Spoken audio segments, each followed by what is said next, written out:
You have any duck stories? Yes! No, I have it. So, my coworker used to work at the Crowing Gate. And when she worked at the Crowing Gate, there was she was coming home. There's a duck pond outside the Crowing Gate. She's leaving work, and she sees a duckling having trouble swimming or something. Like, it's like head's underwater, its legs are flapping about, and she doesn't know what to do. So she stops going to her car, runs down, picks up the duck, and tries to help it. And there's a bit of resistance, but she's like trying to pick up the duck, and she gets the duck out of the water, and the head is not there, and there's just blood shooting everywhere. And then a mink pops up about like 20 feet away, and it's got the head in its mouth, and she's been terrified of that duck pond. Jesus. The dark side of the Crowing Gate. Yeah. Right. That explains why all the ducks were out of the water today. Did you wind up seeing Requiem for a Dream? Yeah, I have. That's okay. Drug one. Yeah. Yeah, it was heavy. I've struggled to watch that movie. I've tried to see it a couple times. The first time, it was right after watching Coffee and Cigarettes. Actually, it was when me and Tristan discovered how to make the espresso percolator work. So we stayed up really late making espresso, and then about 1 a.m, we're like, oh, we got someone to go see in Nanaimo. So we asked you, hey Wes, could you give us a ride in Nanaimo? And you're like, heck yeah, I want to get rid of you guys. So you just drop us off in Nanaimo, and we get there, and we're there for about half an hour. And they're like, okay, well, I'm going to bed now. Bye, guys. It's like, oh, shit. Well, I guess we're walking back to Yellow Point.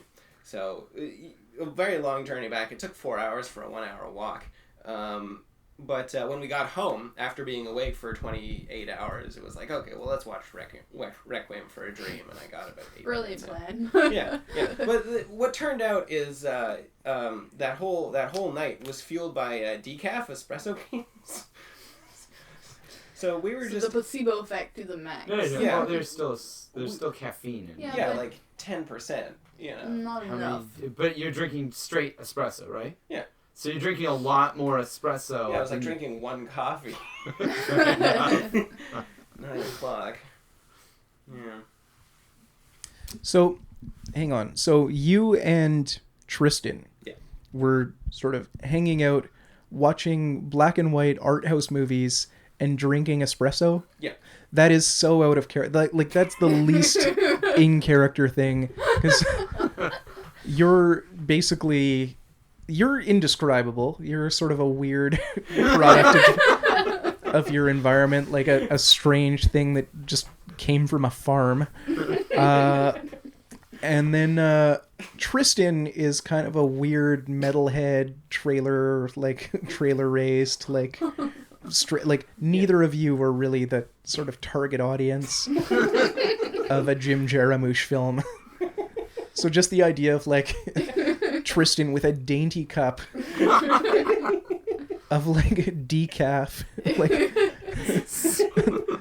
espresso. That's what staying up for 28 hours will do, apparently. Watching an anthology of shorts, of black and white shorts. Yep.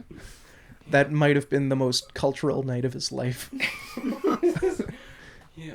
Decided that was too much, went straight back to the farm. Yeah, it's like I need to jack my truck up an extra 2 inches to compensate for this.